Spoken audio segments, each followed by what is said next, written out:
Hi ಸ್ನೇಹಿತರೆ, ನನ್ನ ಹೆಸರು ಸೀಮಾ. ನನಗೆ 30 ವರ್ಷ. ನನಗೆ ಮದುವೆಯಾಗಿ 4 ವರ್ಷಗಳಾಗಿವೆ. ನನ್ನ ಗಂಡ ಡಾಕ್ಟರ್. ಅವರ ಹೆಸರು ವಿಕ್ರಮ್.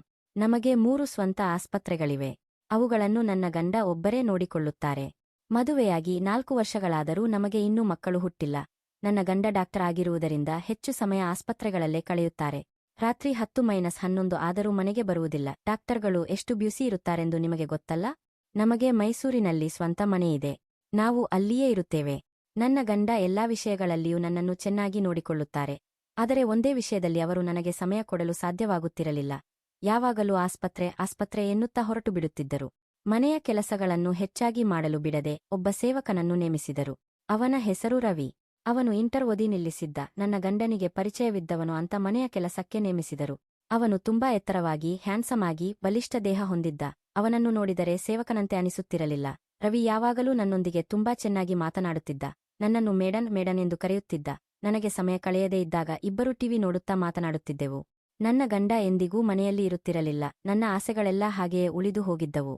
ಹಾಗೆ ನಾನು ರವಿಯನ್ನು ನೋಡುತ್ತಾ ಆನಂದಿಸುತ್ತಿದ್ದೆ. ಆದರೆ ಅವನನ್ನು ಕೇಳಲು ಹೋದರೆ ನನ್ನ ಗಂಡ ನೆನಪಾಗುತ್ತಿದ್ದರು. ಅದಕ್ಕಾಗಿ ನಿಲ್ಲಬೇಕಾಗುತ್ತಿತ್ತು. ನನ್ನ ಗಂಡ ನನ್ನನ್ನು ಎಷ್ಟು ಚೆನ್ನಾಗಿ ನೋಡಿಕೊಂಡರೂ ಆ ವಿಷಯದಲ್ಲಿ ಮಾತ್ರ ನನ್ನನ್ನು ತೃಪ್ತಿಪಡಿಸಲು ಸಾಧ್ಯವಾಗುತ್ತಿರಲಿಲ್ಲ. ನನ್ನ ಗಂಡ ಆಸ್ಪತ್ರೆಯಿಂದ ಬರುವಷ್ಟರಲ್ಲಿ ನಾನು ಸಂಪೂರ್ಣ ನಿದ್ರೆ ಮಾಡಿರುತ್ತಿದ್ದೆ. ನನ್ನನ್ನು ಡಿಸ್ಟರ್ಬ್ ಮಾಡಲು ಇಷ್ಟಪಡದೆ ರವಿಯಿಂದ ಊಟ ಮಾಡಿಸಿಕೊಂಡು ಬಂದು ಮಲಗುತ್ತಿದ್ದರು. ಮತ್ತೆ ಬೆಳಗ್ಗೆಯೇ ಆಸ್ಪತ್ರೆಗೆ ಹೋಗುತ್ತಿದ್ದರು.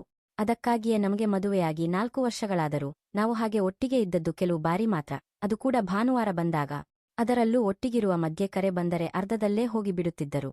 ಅದಕ್ಕಾಗಿಯೇ ನಮಗೆ ಇನ್ನೂ ಮಕ್ಕಳು ಹುಟ್ಟಿಲ್ಲ. ಹಾಗೆ ನನಗೆ ಪ್ರತಿದಿನ ರಾತ್ರಿ ಆಸೆಗಳು ಹೆಚ್ಚಾಗುತ್ತಿದ್ದವು. ಆದರೆ ಏನೂ ಮಾಡಲು ಸಾಧ್ಯವಾಗದೆ ನಾನೇ ಏನೋ ಮಾಡಿಕೊಳ್ಳುತ್ತಿದ್ದೆ. ಹೀಗೆ ಆನಂದಿಸುತ್ತಾ ಇದ್ದೆ. ಆದರೆ ನನಗೆ ನಾನೇ ಮಾಡಿಕೊಳ್ಳುವುದರಲ್ಲಿ ಏನು ಮಜಾ ಇರುತ್ತೆ? ಹೇಗಾದರೂ ರವಿಯಿಂದಲೇ ಅದನ್ನು ಮಾಡಿಸಿಕೊಳ್ಳಬೇಕು. ಹೇಗಾದರೂ ನನ್ನ ಗಂಡ ಇರುವುದಿಲ್ಲ ಎಂದು ನಿರ್ಧರಿಸಿದೆ. ಒಮ್ಮೆ ರವಿಯನ್ನು ಕೇಳುವ ಮೊದಲು ನಾನು ನನ್ನ ಗಂಡನಿಗೆ, ನೀವು ನನ್ನೊಂದಿಗೆ ಸಮಯ ಕಳೆಯುತ್ತಿಲ್ಲ, ಹೀಗಾದರೆ ಕಷ್ಟ. ಈ ವಾರವಾದರೂ ನಾವು ಟ್ರಿಪ್ ಹೋಗೋಣ ಎಂದು ಕೇಳಿದೆ. ಆಗ ನನ್ನ ಗಂಡ, ಇಲ್ಲ, ರೋಗಿಗಳು ತುಂಬಾ ಇದ್ದಾರೆ, ಇನ್ಯಾವಾಗಲಾದರೂ ಹೋಗೋಣ ಎಂದು ಹೇಳಿದರು. ಆಗ ನನಗೆ ತುಂಬಾ ನೋವಾಯಿತು. ಇದು ನಾನು ಅವರನ್ನು ಕೇಳಿದ ಮೊದಲ ಆಸೆ. ನನ್ನ ಜೀವನ ಇಷ್ಟೇನೋ, ಯಾವಾಗಲೂ ಹೀಗೇ ಉಳಿದು ಬಿಡುತ್ತೇನೋ ಎಂದು ತುಂಬಾ ಭಯವಾಯಿತು. ಹಾಗೆ ನಾನು ಒಂದು ದಿನ ಟಿವಿ ನೋಡುತ್ತಿದ್ದೆ. ಮನೆಯ ಕೆಲಸವೆಲ್ಲ ಮುಗಿಸಿಕೊಂಡು ರವಿ ಕೂಡ ಟಿವಿ ಹತ್ತಿರ ಬಂದ. ಆಗ ನಾನು ರವಿಗೆ, ರವಿ, ನೀನು ಇಂಟರ್ ಪೂರ್ಣಗೊಳಿಸಿದ್ದೀಯಾ ಅಲ್ವಾ, ನಿನಗೆ ಗರ್ಲ್ ಫ್ರೆಂಡ್ಸ್ ಯಾರೂ ಇರಲಿಲ್ಲವೇ ಎಂದು ಕೇಳಿದೆ. ಆಗ ರವಿ ನಾಚಿಕೆಯಿಂದ, ಹೌದು, ಯಾಕಿಲ್ಲ ಮೇಡನ್, ಒಬ್ಬ ಹುಡುಗಿ ಇದ್ದಳು ಎಂದು ಹೇಳಿದ. ಆಗ ನಾನು, ಅವಳು ಚೆನ್ನಾಗಿದ್ದಳಾ? ಈಗ ಇಲ್ಲವೇ ಎಂದು ಕೇಳಿದೆ. ಅಷ್ಟೇನೂ ಚೆನ್ನಾಗಿರಲಿಲ್ಲ ಮೇಡಂ. ಈಗ ಇಲ್ಲ, ಇಂಟರ್ ಆದ ಮೇಲೆ ಅವಳು ಕೂಡ ಹೋಗಿಬಿಟ್ಟಳು ಎಂದು ಹೇಳಿದ. ಚೆನ್ನಾಗಿರಲಿಲ್ಲ ಅಂದರೆ ನನ್ನಷ್ಟು ಸುಂದರವಾಗಿ ಇರಲಿಲ್ಲವೇ ಎಂದು ಕೇಳಿದೆ. ಇಲ್ಲ ಮೇಡನ್, ನೀವು ಎಲ್ಲಿ, ಅವಳು ಎಲ್ಲಿ? ನೀವು ತುಂಬಾ ಸುಂದರವಾಗಿದ್ದೀರಿ ಎಂದು ಹೇಳಿದ. ಹೌದಾ, ಅಷ್ಟು ಸುಂದರವಾಗಿದ್ದೇನಾ ಎಂದು ಹೇಳಿದೆ. ಹಾಗಾದರೆ ಅವಳೊಂದಿಗೆ ಹಾಗೆ ಎಂದಾದರೂ ಇದ್ದೀಯಾ ಎಂದು ಕೇಳಿದೆ. ಆಗ ರವಿ ನಾಚಿಕೆಯಿಂದ, ಇಂಟರ್ನಲ್ಲಿ ಅದೇ ಕೆಲಸ ಮೇಡಂ, ತುಂಬಾ ಬಾರಿ ಹಾಗೆ ಒಟ್ಟಿಗೆ ಇದ್ದೆವು. ಆಗ ತುಂಬಾ ಆನಂದಿಸಿದೆ. ಆದರೆ ಈಗ ಆ ಅವಕಾಶ ಇಲ್ಲದಂತಾಗಿದೆ. ಹೌದಾ, ನಿನಗೇ ಹಾಗೆ ಆದರೆ ನನ್ನ ಪರಿಸ್ಥಿತಿ ಏನು ಹೇಳು ರವಿ? ನಿಮ್ಮ ಸರ್ ಯಾವಾಗಲೂ ರಾತ್ರಿ ಬರುತ್ತಾರೆ, ಬೆಳಗ್ಗೆ ಹೋಗುತ್ತಾರೆ ಎಂದು ಹೇಳಿದೆ. ಹೌದು ಮೇಡನ್, ಬೇಜಾರಾಗಬೇಡಿ. ಸರ್ ಕೂಡ ನಿಮಗೆ ಸಮಯ ಕೊಡುತ್ತಾರೆ ಎಂದು ಹೇಳಿದ. ಸರಿಯೇ, ನನಗೆ ಸ್ವಲ್ಪ ಜ್ಯೂಸ್ ಕೊಡ್ತೀಯಾ ರವಿ ಎಂದು ಕೇಳಿದೆ. ಹೌದು ಮೇಡನ್, ತರುತ್ತೇನೆ ಎಂದು ಹೋಗಿ ಟ್ರೇನಲ್ಲಿ ಗ್ಲಾಸ್ ತಂದ. ನಾನು ಟಿವಿ ನೋಡುತ್ತಾ ಸರಿಯಾಗಿ ತೆಗೆದುಕೊಳ್ಳಲಿಲ್ಲ. ಅದು ನನ್ನ ಮೇಲೆ ಚೆಲ್ಲಿ ಹೋಯಿತು. ಆಗ ರವಿ, ಅಯ್ಯೋ ಸಾರಿ ಮೇಡನ್, ನೋಡಿಕೊಳ್ಳಲಿಲ್ಲ ಎಂದು ಹೇಳುತ್ತಾ ನನ್ನ ಮೇಲೆ ಬಿದ್ದ ಜ್ಯೂಸನ್ನು ಕೈಗಳಿಂದ ಒರೆಸುತ್ತಿದ್ದ. ಅವನ ಕೈಗಳು ನನ್ನ ಮೇಲೆ ಬಿದ್ದ ತಕ್ಷಣ ನನಗೆ ಏನೋ ಅನಿಸಿತು. ನನ್ನ ನರಗಳೆಲ್ಲ ಒಮ್ಮೆಲೇ ಕರೆಂಟ್ ವೈರ್ಗಳಂತೆ ಸೆಳೆಯಲ್ಪಟ್ಟವು. ನನ್ನ ಆಸೆಗಳು ಉಕ್ಕಿ ಹರಿಯುತ್ತಿದ್ದವು. ಹಾಗೆ ನಾನು ನನ್ನ ಸೌಂದರ್ಯವು ಕಾಣುವಂತೆ ಕುಳಿತೆ. ರವಿ ಹಾಗೆಯೇ ನನ್ನನ್ನು ಮುಟ್ಟುತ್ತಿದ್ದ. ನನ್ನ ಸೌಂದರ್ಯಕ್ಕೆ ಅವನ ಕೈ ತಾಗಿದ ತಕ್ಷಣ ಅವನು ಕೂಡ ಮಂತ್ರಮುಗ್ಧನಾದ. ಹಾಗೆಯೇ ನನ್ನನ್ನು ನಿಧಾನವಾಗಿ ಮುಟ್ಟುತ್ತಾ ನನ್ನ ದೇಹವನ್ನೆಲ್ಲ ಮುಟ್ಟುತ್ತಿದ್ದ. ನನಗೆ ತುಂಬಾ ಚೆನ್ನಾಗಿ ಅನಿಸಿತು. ಹಾಗೆಯೇ ಹಿಂದೆ ಹೋಗಿ ಬೆನ್ನನ್ನು ನೇವರಿಸುತ್ತಾ ನನ್ನ ವಾಸನೆಯನ್ನು ಆಸ್ವಾದಿಸುತ್ತಾ ನನ್ನನ್ನು ಗಟ್ಟಿಯಾಗಿ ಅಪ್ಪಿಕೊಂಡ. ಆ ಸಮಯದಲ್ಲಿ ಇಬ್ಬರೂ ಉತ್ತಮ ಮೂಡ್ಗೆ ಬಂದೆವು.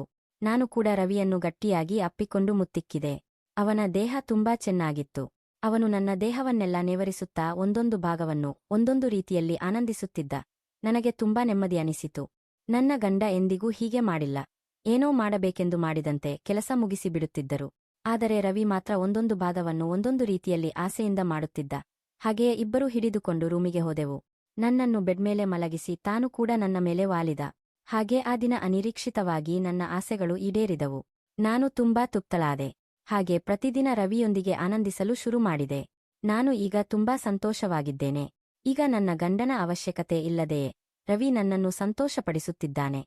ಹಾಗೆ ನಾನು ರವಿಯೊಂದಿಗೆ ಬೆಳಗ್ಗೆ, ಮಧ್ಯಾಹ್ನ, ಸಂಜೆ ಎಂಬ ವ್ಯತ್ಯಾಸವಿಲ್ಲದೆ ಯಾವಾಗಲೂ ಒಟ್ಟಿಗೇ ಇರುತ್ತಿದ್ದೆವು. ಹಾಗೆ ನನಗೆ ಒಂದು ದಿನ ಗರ್ಭಿಣಿ ಎಂದು ದೃಢವಾಯಿತು. ಅದು ರವಿಯಿಂದಲೇ ಬಂದಿದೆ ಎಂದು ನಮಗೆ ಇಬ್ಬರಿಗೇ ಮಾತ್ರ ಗೊತ್ತಿತ್ತು.